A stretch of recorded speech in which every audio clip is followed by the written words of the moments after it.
Hey everyone, and welcome back to the channel. Before we set sail on today's extraordinary literary adventure, if you enjoy deep dives into thought-provoking stories, explorations of faith and survival, and discussions that leave you pondering long after the credits roll, please hit that like button, leave a comment below with your interpretations, and subscribe so you don't miss out on future video essays. Your engagement truly fuels our journey. Today, we're immersing ourselves in the mesmerizing and often debated world of Yann Martel's masterpiece, Life of Pi. This isn't just a tale of survival against incredible odds. It's a profound exploration of faith, storytelling, the power of the human spirit, and the very nature of reality itself. Winner of the Man Booker Prize, Life of Pi has captivated readers for decades, sparking countless discussions about its true meaning and the reliability of its narrator. So, settle in as we unpack the layers of this incredible book, from Pi Patel's unique upbringing to his unbelievable journey across the Pacific Ocean with a most unexpected companion. We'll navigate the key plot points, delve into the rich symbolism, and explore the profound questions Martel poses. Our story begins in Pondicherry, India, where we meet Piscine Molitor Patel, nicknamed Pi. From his early years, Pi exhibits an insatiable curiosity, not just for the natural world surrounding his family's zoo, but also for the realm of spirituality.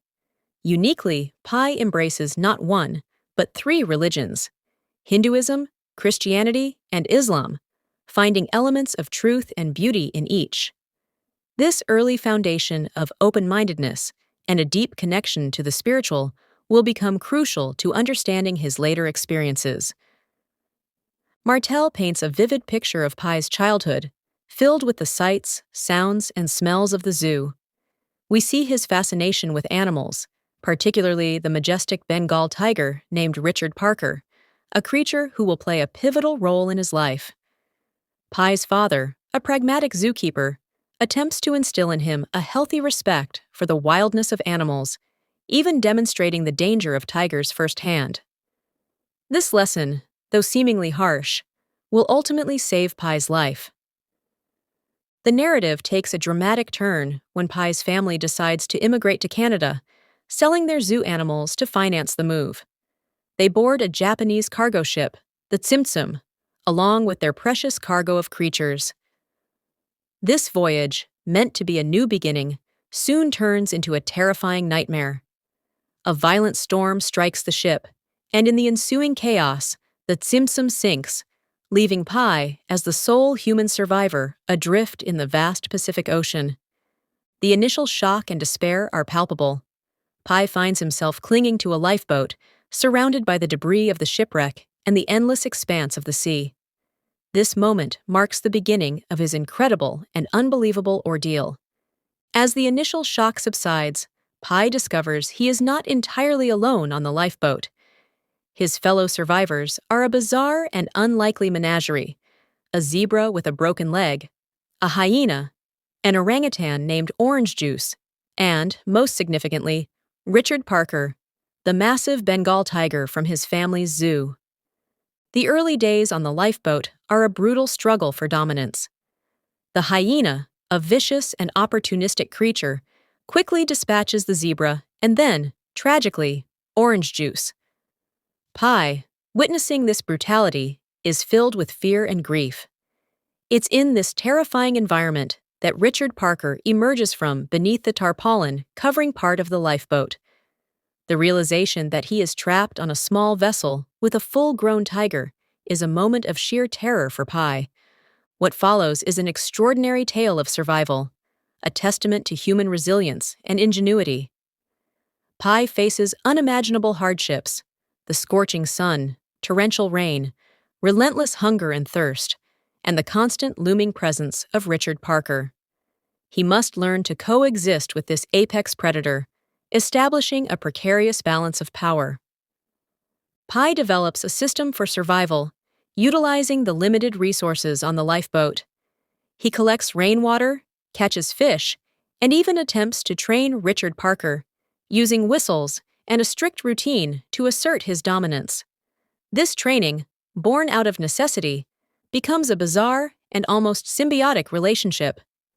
Pi understands that keeping Richard Parker alive is also crucial for his own survival. The tiger provides a focus, a challenge, and prevents Pi from succumbing to utter despair and loneliness. Martel vividly describes the harsh realities of life at sea, from the beauty of bioluminescent plankton to the terrifying power of storms. We witness Pi's physical and mental deterioration, his moments of profound loneliness, and his desperate attempts to maintain hope. He uses his knowledge of zoology, his resourcefulness, and his unwavering faith to keep himself alive. After months adrift, Pi and Richard Parker stumble upon a mysterious floating island, seemingly made entirely of algae.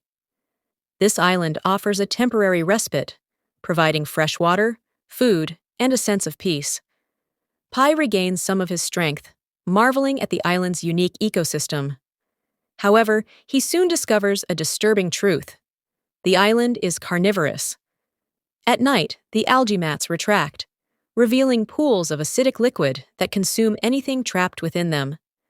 This unsettling discovery forces Pi and Richard Parker to leave, realizing that this seemingly idyllic sanctuary is actually a deadly trap.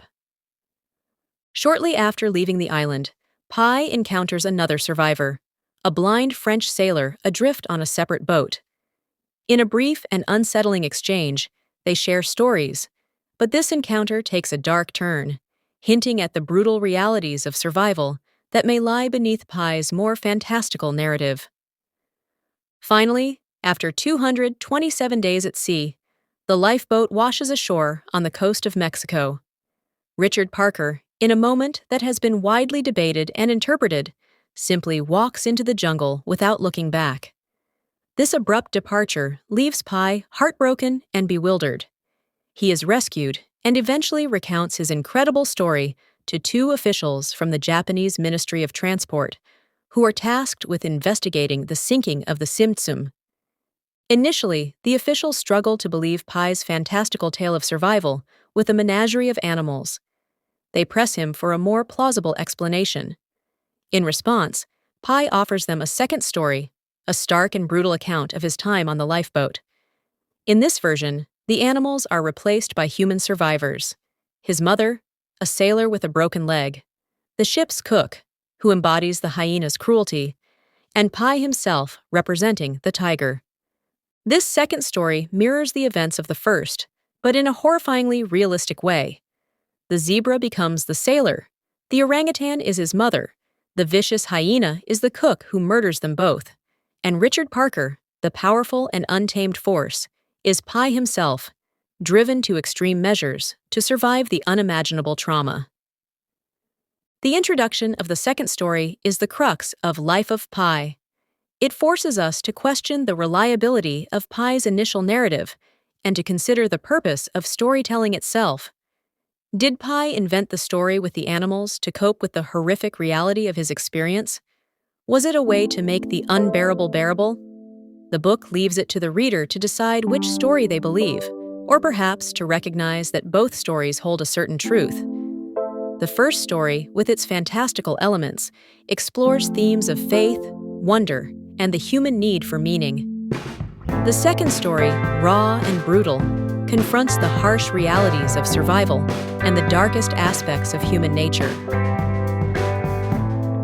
Ultimately, Life of Pi is a profound meditation on the power of imagination and the importance of belief. It suggests that sometimes the most incredible stories are the ones that help us make sense of a chaotic and often cruel world. Pi's unwavering faith, regardless of which story you choose to believe, is a testament to the human spirit's ability to find solace and purpose, even in the face of unimaginable suffering. The book invites us to consider what we choose to believe and how those beliefs shape our understanding of reality. Life of Pi is a book that stays with you long after you've turned the final page. It's a story about survival, yes, but more importantly, it's a story about the enduring power of the human spirit. the importance of faith in the face of adversity, and the transformative nature of storytelling. Yann Martel masterfully crafts a narrative that is both thrilling and deeply philosophical, leaving us to ponder the mysteries of life, death, and the stories we tell ourselves to make sense of it all. What are your thoughts on Life of Pi? Which story did you find more compelling? What did the ending mean to you? Share your interpretations in the comments below. We'd love to hear your perspectives. If you enjoyed this deep dive into Life of Pi and appreciate thought-provoking literary discussions, please give this video a thumbs up, share it with fellow book lovers, and don't forget to subscribe to our channel for more explorations of literature, philosophy, and the human experience. Thank you so much for watching, and we'll see you in the next video.